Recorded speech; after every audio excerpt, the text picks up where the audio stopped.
I'm Dave Spalding, and I'd like to welcome you to Ruger's Tactical Tips. While the lesser number of rounds that a revolver has in its cylinder is a reality, the perception that the revolver is slower to reload than a pistol is not truly valid. It really comes down to the amount of time and effort you're willing to put into practicing the revolver. There's two methodologies. Some people will advocate that the revolver stays in the shooting hands at all times. You pop it open, invert it, punches it out with their hand. Now the reason we do that versus using our thumb is we get a full stroke of the ejection rod. Come down, punch in the speed loader, close it, go back to it. That method can work very good for you, and it does have the efficiency aspect of keeping the revolver in the same hand as you shoot with. Now, as efficient as that method can be by keeping it in your shooting hand, I'm going to be the first to admit to you, I prefer shifting it over to my support hand. Popping the cylinder open, dumping the empties, shifting it over here, and using my strong hand to manipulate it. The reason for that is because this is a complex motor skill. I'm lining up these holes, I'm trying to push that cylinder or that speed loader into that cylinder. It's a complex motor skill.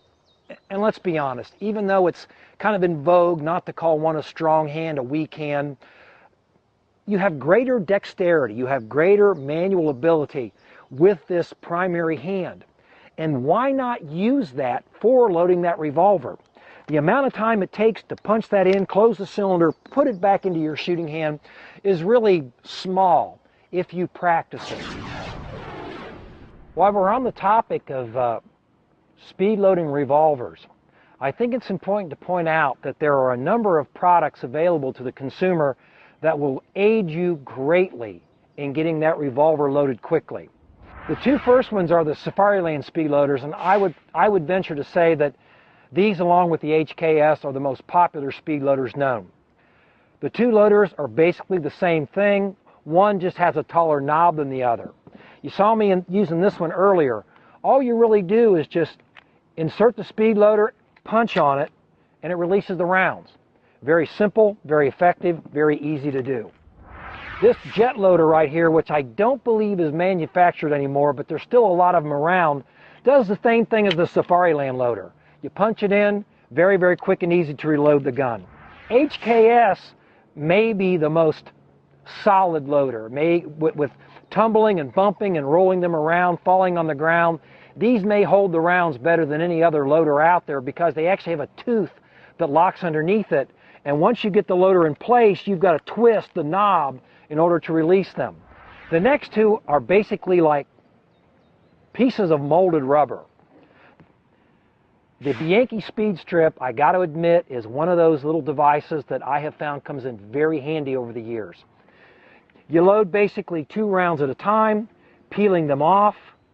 It does take a little practice like anything that's worth knowing, but as you can see, you can get very, very quick with these. Last but not least, we have this device right here, which it's okay. As you can see, it's tapered. And what that taper allows you to do is to insert the first 2 rounds, you roll to the next 2 rounds in, you rip it off, boom. Whichever methodology you decide to use, practice with it, get good with it, but don't try to be fast. Try to be smooth, try to be efficient, try to eliminate unnecessary motion, and you can reload this wheel gun darn near as fast as you can reload that pistol.